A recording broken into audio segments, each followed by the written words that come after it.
episode of Deals and Deadlines. That's Hadley Engelhardt. He's our super agent to the stars. He's the man who wheels and deals all those 7- and 8-figure deals. I'm your friend Matt, just here to kind of keep the ball moving. All right, we got a lot to do today, including special guest Orlando Ledbetter, D-Led from the AJC, to talk about the move that happened this week as the Falcons said thank you, but no thank you to Kirk Cousins as he gets benched, and Michael Penix will take over for the Falcons. We'll talk about that with him coming up a little bit later on. I will remind you, if you want to subscribe to this, search Deals and Deadlines wherever you get your favorite podcast. You'll have this waiting for you each and every Friday in your feed. All right, so Hadley, let's start with the big news that happened earlier in the week. The Falcons, after 14 games, have said to Kirk Cousins, we're done. Now, he's been playing some of the worst football in the NFL over the past 4 or 5 weeks. You know they wanted this to work so badly so they could avoid what you and I are about to talk about. Correct. That's the financial repercussions, but I think the biggest thing, they have a lot of egg on their faces now because they had all this attention, $100 million guaranteed to Kirk, and it didn't even get through a season. Yeah, listen, this is not good look for the Falcons. You know, we'll go back to March when they signed him. There were a lot of question marks, him coming off an injury, his age. So I think there were a lot of more questions than there were answers, right? And then obviously they go ahead and then sign him to this big deal, huge money in year one, guarantees in year two, not terrible guarantees, but guarantees in year two, some future potential injury guarantees, and then in the draft, they draft a quarterback. So everyone was up in arms. Why are we doing that? Why are we wasting a pick? We can have a defensive player to help Kirk Cousins win. And, you know, I'm a Kirk Cousins fan. Mm-hmm. And I thought, hey, the beginning of the season, no preseason, he's a little rough. He goes ahead and starts playing well, and then the wheels fall off. So the Falcons could not be in a worse situation, and they're still technically fighting for a playoff spot. Of course they are. They're a game out of first place in the division. Listen, here's the weirdness of when this drops on Friday. This is before the Falcons play the Giants. If the Falcons beat the Giants, even with Penix, there's a chance they're going to go to Washington to battle for a wild card spot with the Commanders, who play the Eagles this weekend. So there's a lot on the line. But I think what this said is we can't wait any longer. This has gotten so bad. In my opinion, I was at the Charger game a couple of weeks ago and watching every snap of Kirk. It wasn't going to get better. I know we throw terms around like somebody's washed or somebody's cooked. He looks that way. That arm strength is in the worst part of his career. I would say his people thought it though. I don't know. Trying to be cautiously optimistic because mid-season he looked like some old Kirk Cousins. You're like, wow, he's back. But I do agree. I think he's lost that arm strength to make those big plays. I still think he's a great mental quarterback. I still think he makes... Hadley, I'll argue with you. I think that what's happening with his arm is messing with his head. Yeah, probably. Because... So I think he realizes I can't make the throws that I used to be able to make. Even when he didn't have a great arm, he's not processing things the way that Kirk has always been known for processing, which is leading to some of the chaos Minnesota fans would tell you they saw when he was there if things went wrong. Right. I mean, listen, at the end of the day, I do think it has an overall outcome on what's going on, and it's something that, really affects the overall playing of Kirk Cousins. Yeah. All right. So let's talk about financial. Let's talk about real quickly about financially. Okay. So let's go over the numbers. The ugly part about the finance is, go ahead and share the numbers. You tell me what they're going to do, because here are the options right now for the Falcons and Kirk Cousins. If they release him before March 16th of 2025, they still owe him $27.5 million fully guaranteed. They carry a $65 million dead cap starting in 2025. Now, if they released him with a post-1 June designation, same cash, but they could spread the dead cap over 2 years. $40 million in 2025, $25 million in 2026. The last option is trading Kirk before June 1st. They would carry a dead cap number of $37.5 million, but they save $27.5 in cash, get $2.5 million in cap space. But remember, he has a no trade clause. Yeah. So there's a lot of different variables here. Let's explain what the June 1 deadline means. It allows teams to release somebody early, have a designation that really counts toward next year, and therefore you can spread it over multiple years. I think that's probably the more likely scenario that they're going to do that if they don't have a trade partner. The good news for the Falcons is, number one, they're going to take this $10 million injury guarantee off the table because they're going to keep him off the field.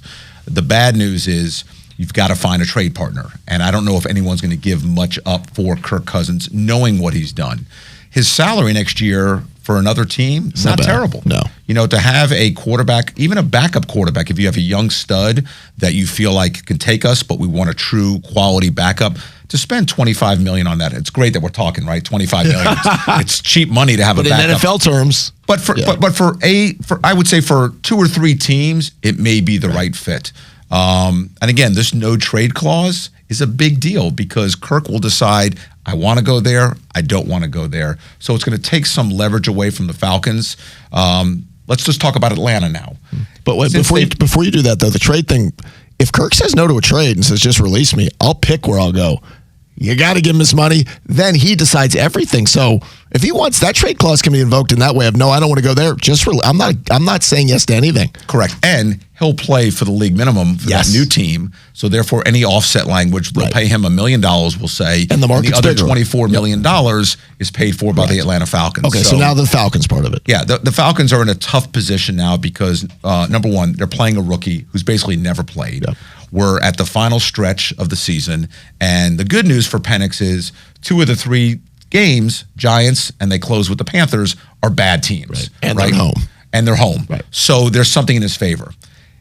If he does well, even if they don't make the playoffs, it brings momentum to the offseason, to next season. Presents some hope. Optimism, some hope. Yep. And even if they have to keep Kirk Cousins around for whatever reason, all you're doing is flipping it. You already budgeted for these 2 players. If he doesn't do well, God forbid he has some sort of injury, all of a sudden now it makes the entire situation unbearable, and Atlanta's in a really bad position, especially if they don't make the playoffs and if they lose to the Giants or lose to the Panthers. So I think these next 3 weeks are going to be huge for Penix, huge for his psyche, huge for the Falcons as a team going to potentially the playoffs. How do they deal with Kirk Cousins? And so it'll be very interesting seeing how this whole thing plays out. Let me circle back to one thing. So Andrew Brandt, who I know you know, former president of the Packers, now does a sports business podcast himself. He had a thought on how the Falcons will handle some of the contract stuff with Kirk.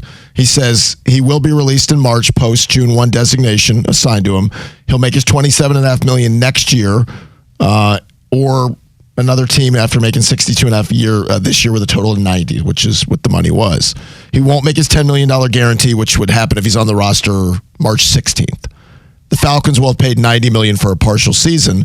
Then I saw where Spotrac, who does a lot of the contract stuff, said they can convert some or most of his $27.5 million that's due next season into a signing bonus before the post June 1 designation, and some of this gets confusing. So they wouldn't carry the $40 million cap hit in June. They could lower it to as much as 19. There's a lot of cap gymnastics teams can do to give themselves flexibility, but that you're just pushing it off into the future. Correct. Most contracts have language in there that you agree up front that the team can unilaterally, and again, I don't know the specific terms of Kirk's verbiage, but unilaterally they can go ahead and convert paragraph 5 base salary into signing bonus, all or part of it. And so they may do that. Again, all that does is make the bleeding less in 25, 26, and push it into 26, 27. So they're not going to escape this, right? It's going to hit them. The question is, how hard does it hit them? And again, I wouldn't be so concerned about his numbers because they budgeted for his numbers. I'd be more concerned that they've moved on from him. So they can't, if Penix something happens, say, oh, Kurt, we're sorry, come on back and be our starting quarterback. I mean, it's a tough psyche, and people forget, you could be a fan of Kirk Cousins or not. You're still dealing with human beings. Mm-hmm. And when you start benching people and moving things around, not saying, hey, we're going to put Penix in, see how things go, and we'll make a decision later on about the future. They've basically said, it's over. It's over. Yeah. And so it's going to be a tough situation for the Falcons if Penix doesn't perform. One thing I want to talk to D. Orlando Ledbetter, Falcons beat writer from the AJC, when he joins us about, we'll talk about the contract stuff, but typically when you have a swing and miss this big, somebody's going to pay for it, right? And now you're Terry Fontenot, the GM. You've had a wild swing and a miss on Kyle Pitts, top 5 pick. Now you've had this wild swing and a miss on Kirk Cousins. And I'm not saying this was all Terry. I'm not naive. This was a franchise decision to sign Kirk. It was a franchise decision last night. If anybody thinks this was Raheem Morris, who was like, yeah, I'm going to Raheem is part of it. They're big into collaborative. The owner was involved in this, I have no doubt. Higher ups within the organization, because this is a pivot. But somebody's going to have to take the fall, for a lack of a better term, and I think it's going to be Fontenot. Yeah, and I'm not so sure about that, because I think Arthur Blank had his hand in the drafting of Penix. So I think this is his guy, and I think moving forward, I think they're going to give everybody another year to see what happens, that, hey, let's give this kid a chance to play and perform. I think if the wheels fall off in 25, yes, I think everybody's in trouble. I just don't think they're going to cut bait with Terry, with Raheem right now. I think they're going to let this scenario play out, but to be determined. I mean, listen, everybody had expectations that this was a big year for Atlanta. The saving grace for the Falcons is they're in the worst division. We keep saying that. At some point, you got to stop falling back on that. This has got to be about what are you doing to make yourself better, not everything around us is not very good. I guess I'll push back on one thing. I think Fontenot has been average as can be as a GM when it comes to drafting. I think the free agent stuff has been fine, but I can't find in 4 years a GM that has missed this wildly on a top 5 pick and the quarterback. And everybody goes, we'll go give it another year. That's a tough pill to swallow for a fan base that already is disenfranchised. Don't disagree, but I just don't believe they're going to make that serious of a change. He just brought in a new coach. I think you've got to let this play out. Let Raheem, Coach Penix, let's see what happens. And I just think it's going to be another year before Arthur Blank does anything drastic. Oh, you might be right. Replacing the general manager. Yeah. Not saying he hasn't had some swing and misses, but hindsight's 20/20. Listen, we're playing armchair quarterback right here. And, there were a lot of people in this industry that I speak to on a regular basis that thought the Atlanta signing of Kirk Cousins was a great signing. Mm-hmm. So the fact that it hasn't panned out. You're not wrong, Hadley, but you know what? We're in the opinion business. Correct. Right? Like, we're allowed to miss. Our jobs aren't attached to it. All right, we'll ask D-Lad about that. Later, though, I want to get your opinion. The Braves have a new add to their TV deal. So they have a new addendum to what it's going to be for Braves fans to be able to see Braves games. And the Juan Soto signing for the Mets has already been a boon at the box office. We'll get to that later. We'll talk about the repercussions of the Kirk Cousins benching, and Michael Penix moved in now from a man in the know as the Orlando Ledbetter joins us next.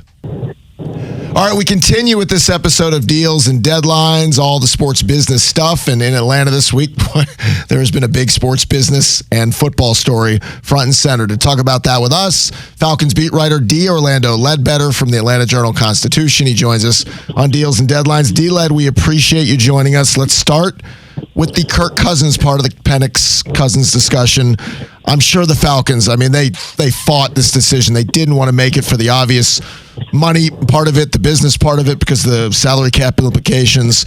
So tell me what your best guess is on how you think they're going to handle this moving forward. Michael's the guy. We know they have a couple of options with Kirk. What do you think the best one's going to be for the offseason in the cap? Yeah, the best one for him is to, talk to him and be real nice about it and say, hey, you want to stick around as the backup and maybe renegotiate. So Mike McCartney might not buy that one. And then the other one is, hey, cut him after the season, do a June 1 split and go ahead and take the hit. It's the Russell Wilson play that Denver made, but this one won't cost you that much. They're saying it's some guaranteed money in the third year that they might be able to get out of. So, it's not that bad of a financial deal. I don't believe if the rookie quarterback is a QB1, you got him on a rookie deal, and the salary cap goes up over the next couple of years. Those are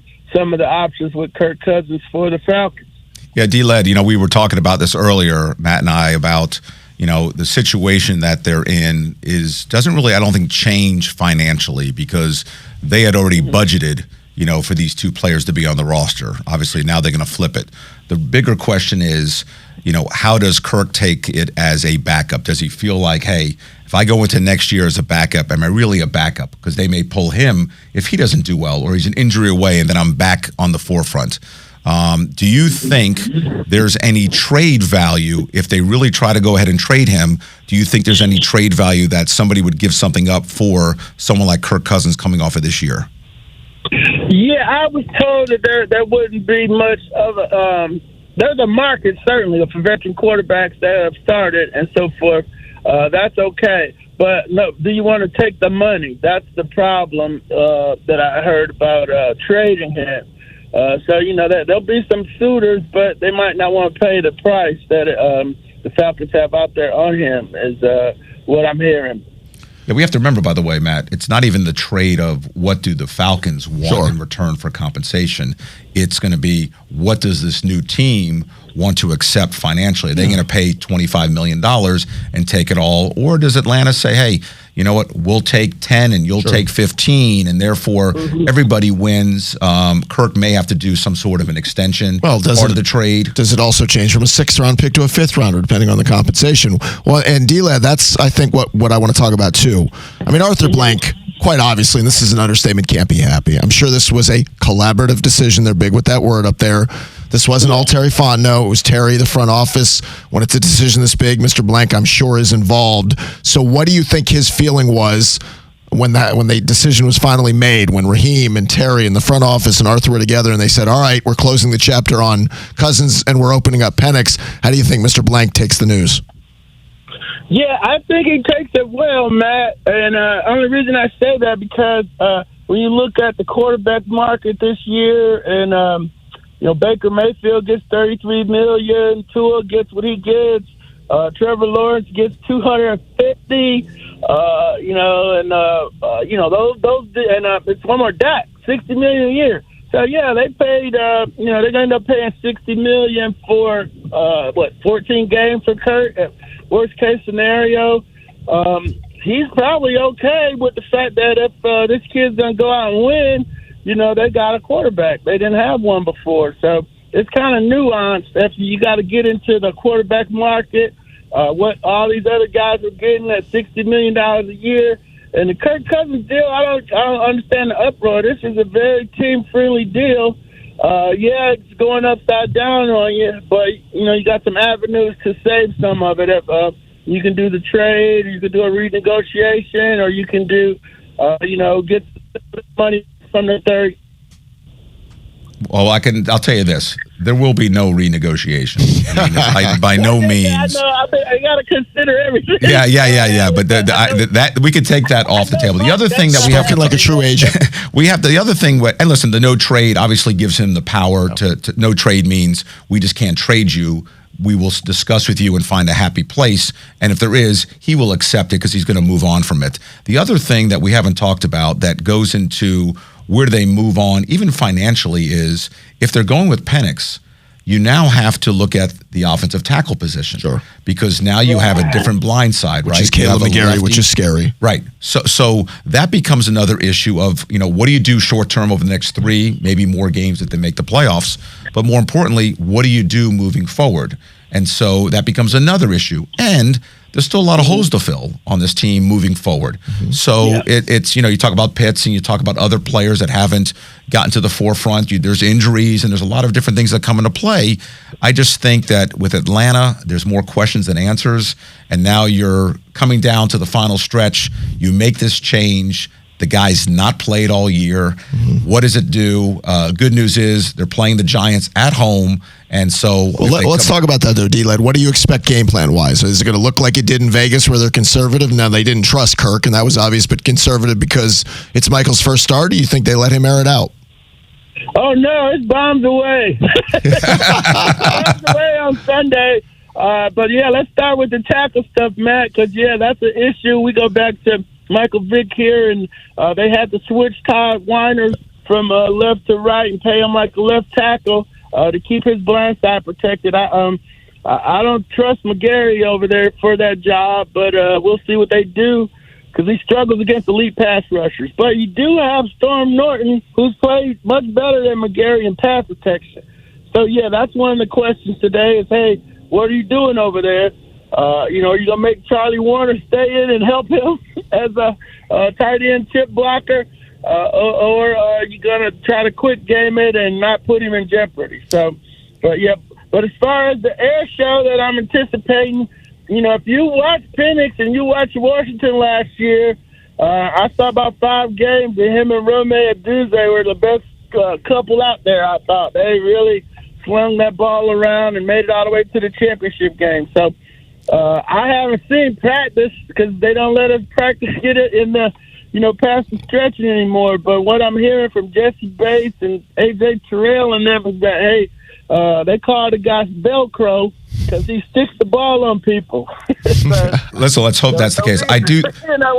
we might be in for a treat here against the Giants. And then, they didn't have a chance with Kirk against Washington. This is what this whole season's come down to: is can they beat the Commanders in 2 weeks? And so they're getting Penix a scrimmage against the Giants. At least they're hoping it's a scrimmage. And then, he'll be able to see if they can go head-to-head with Jaden Daniels and the Commanders in a couple of weeks and earn a playoff berth. Yeah, he really has to have a good game to have the momentum going to it. I do think that they're going to run a lot of 12 personnel where they're going to have 2 tight ends, because I think they really want to make sure Penix is protected. Penix also has to be smart in this first game in running the ball and making sure he slides and not try to be a hero, because it's not about this game. It's about moving forward and his career. So it'll be interesting to see how this whole thing plays out, not only on the field, but more importantly, financially off the field, and how it affects not just the Falcons, but the rest of the league if they move on from Kirk Cousins. So let me ask you this, D-Led, as we wrap up. It's been a rocky road for Terry Fontenot. There's some good, but now there's some rough, right? The Kyle Pitts is an enormous swing and a miss and a top 5 pick, and that looks bad. Now the Cousins thing, and we can say, well, they budgeted for it, and this is why they took the backup. We know how the NFL is. Right now, there's a lot of finger pointing at the Falcons of, you've got 14 games for $100 million of Kirk. Is Fontenot in any trouble this offseason if you look at those 2 moves being the most obvious misses? Yeah, there's some more. we didn't even get to Richie Grant and Troy Anderson over to Kobe Dean, but yeah, there's a lot. Certainly, yeah. If it doesn't work out, everything's on the table. They'll do a year in review, and that'll certainly be one of the issues. Do we have enough building blocks moving forward to build out this team, or do we need to go in another direction? Raheem has been out there with Les Snead and Brad Holmes, and everybody, our listeners, Brad Holmes, the GM that put the Detroit team together. So, I wouldn't think he'd come here. He did interview for the job that Terry got. So, but I don't know who the assistant is out in L.A. now, or if even Raheem's connected to him. But yeah, that's certainly in play. But the other side, Matt, I look at it like, hey, well, if this works. If it works, they go to the playoffs, and hopefully they don't get smashed, and they have a respectable playoff showing, and they start feeling guys start seeing what it takes to get to the playoffs and be a championship level team. That's the best case scenario. Then Terry's safe because he could point to Rukaroru, Zach Harrison, and some of those young guys who are starting to make some plays out there. He did find D. Offer from the Canadian League. I mean, you just got to put all his good ones on the sheet along with the whip. Because when I covered the Packers, Ron Wolf, we used to talk to him every day at 4:00. And the guy couldn't play. He's like, hey, if he can't play, we gonna move on. And they don't do that anymore. And Ron Wolf also said, hey, in the draft, you're going to hit on 33% of them. Nobody's batting 100 in the draft. So, there's going to be some whiffs, but you can't miss big with the 4th overall pick. You can't miss in the top 10. I think you got to hit in the top 100. All those guys have to be around and players. And his top 100 picks, put them on paper. It's not going to look too good. Yeah. It's going to be interesting to see what happens. The Penix era begins in Atlanta. D. Orlando Ledbetter's covered the Falcons for a very long time, done it at a high level for the Atlanta Journal-Constitution. D-Led, we appreciate you spending some time with us. Thank you so much, Matt and Haley. You all take care, and thanks for having me. Thank you, my friend. All right, coming up, we'll talk about the Braves with now an extra little added bonus in their TV deal that might be kind of a harbinger of things to come when they think about moving forward. Also, Juan Soto, he's paying big dividends for the Mets. We'll talk about that as Deals and Deadlines continues. All right, we continue with this edition of Deals and Deadlines. Thanks so much for being a part of this program. I'll remind you, you can subscribe on any podcast platform. Just search Deals and Deadlines. And we're available each and every Friday on the 680 The Fan YouTube channel. So we appreciate you guys dialing us in. All right, Hadley, let's talk about the news that came out earlier in the week on the Braves, who have added now to a TV deal that's got a multi-year partnership beginning this next season with Gray Broadcasting to simulcast 15 regular season games alongside a FanDuel Sports Network. They're also going to do 10 spring training games. Now, this is going to air on the CW locally in Atlanta. It's going to air on Peachtree TV and then around the Southeast with a network that's going to be to show games. This feels like, and I'm just guessing at this, while FanDuel has the rights to the Braves now, this contract is going to be up, and we know with Diamond Sports there's a lot of talk. Let's start to get our ducks in a row in case we have to bring this in-house with a partner moving forward. Yeah, I think this just kind of goes to the old TBS, where the Braves were in this regional networking. But I do think they're being very smart about planning for the present, having these additional avenues to broadcast games on the streaming services, even doing spring training. I think that's a wonderful idea just to engage the fans. But I do believe, you're right, Matt, I think they're also preparing for Plan B, that if things don't work out with these other resources to help televise and, again, generate money. At the end of the day, this is all about ways to generate money. And I think it's a great way. And I don't think the Braves are going to be alone in this. I think you're going to see a lot of teams doing this because they're unsure about what's happening with the Diamonds of the world and just sure what's going to happen, moving forward. And I think it's a smart business move. I think at the end of the day, it's about planning. We always talk about, like we just talked about earlier, about football stuff and baseball stuff. We're worried about the present. But when you run these franchises, whether it's from a broadcasting or a general manager, whatever it may be, you can't just think about the present. You've got to worry about what's going on in the future as well and plan for things that look like are on the horizon. Yeah. And that's how you become successful, and that's how you stay ahead of the curve. Yeah, I think you're right. This is piecemealing the first parts of a network. Correct. Right? I was looking at this. There's Tennessee Valley Sports and Entertainment. There's Gulf Coast Sports and Entertainment.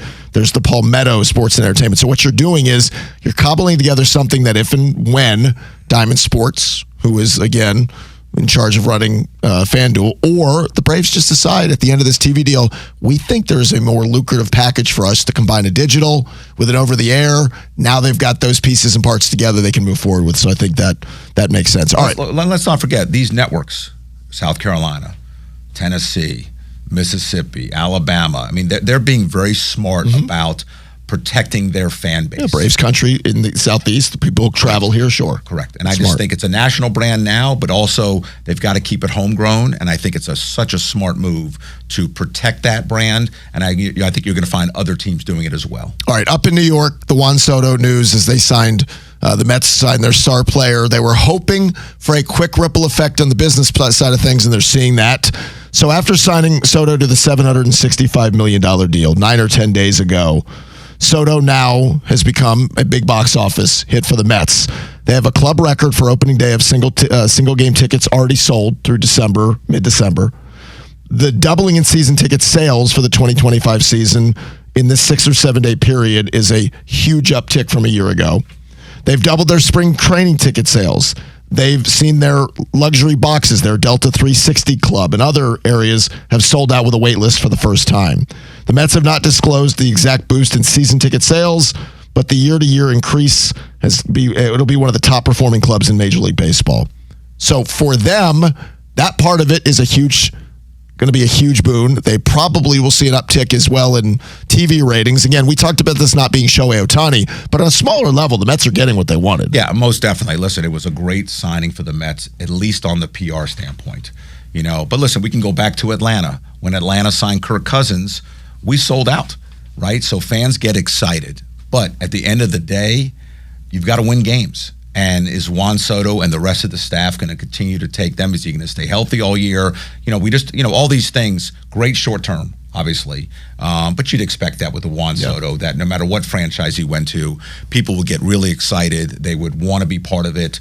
They'd go to spring training. They would do all these things. Merchandise, which we haven't talked about, is going through the roof with Juan Soto. And it's only going to increase with those marquee type players. And it's wonderful. However, you got to win. Yep. And in the Mets case, it's not just winning and making the playoffs. They not only have to get to the World Series, they've got to win the World Series. And so a lot of pressure. And again, he's an outfielder who gets 4 at-bats a game, and so he can't do it by himself. The rest of the team, the pitching staff, all have to come together to create this, new dynasty that they're trying to create. But for December, it's a big hit. Big hit. Yeah.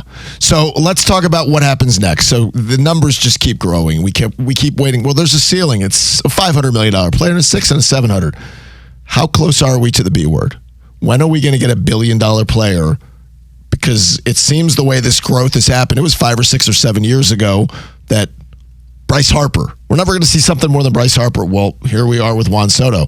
Hadley, it doesn't seem like we're that far in the future where we're going to get to that number. I think it's sooner than later. I think in the next 5 years, we're going to have this conversation and you're going to talk the B word. And it's crazy to think. But remember, the reason why these dollars are increasing, especially in baseball, we don't have a salary cap.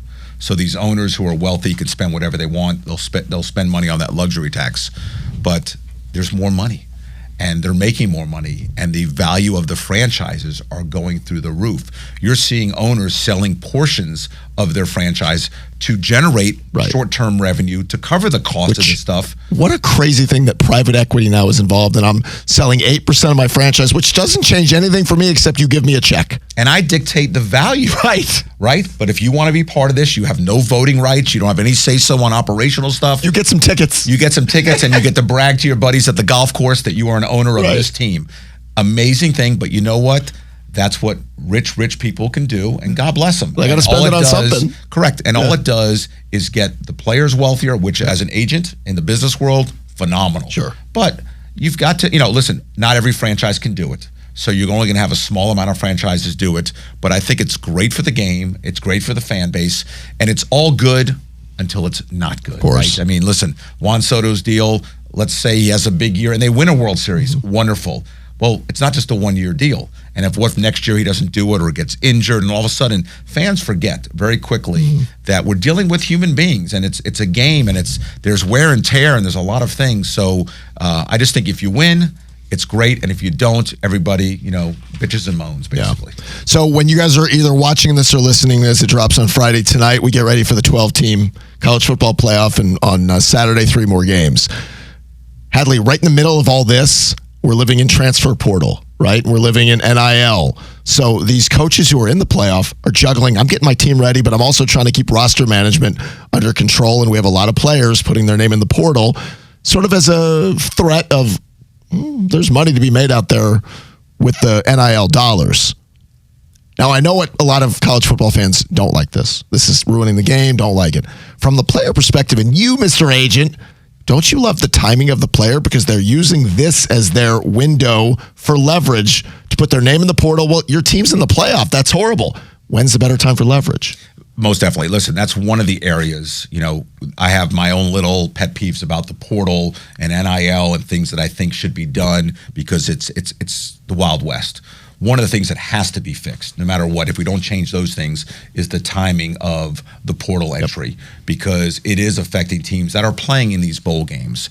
And it's affecting teams that are playing in these final 12 bowl games because they know that if you're a quarterback, now's the time to enter the portal. And so you have to leave your teammates, the guys you've been with a year, 2 or 3, and say bye-bye to.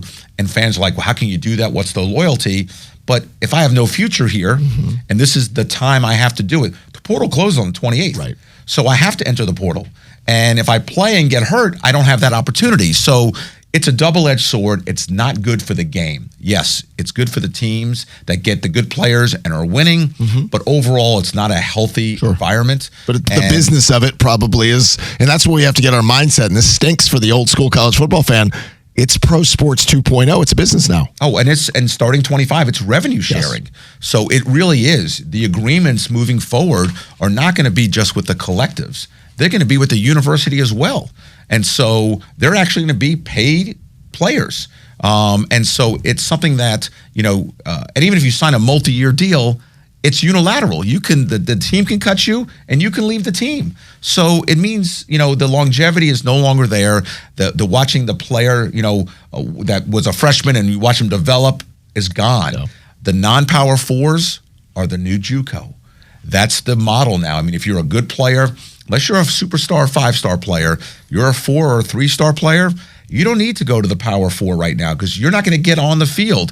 Go somewhere else you can play and develop, and then you move forward somewhere else. And those teams who are the non-Power 4s are going to have to embrace it. Instead of saying, this is terrible, woe me, why not get a player for a year or 2, develop him, win, and brag, hey, you come to us, And now you can go sign for $1 million elsewhere. You become the college football version of the Miami Marlins. You get good, we have to trade you, or you go somewhere else. No, that's what happens. No. You know, so it's not what the old fan like myself likes, but it's what we're dealing with. No. And I watched a basketball game last night, and almost every player on the court, 10 players on the court, I think 7 of the 10 were portal entries on both teams. And so it's the way we're moving forward. We need to embrace it. I think we need to fix things up, but I also think it's the way it's moving forward. Yep.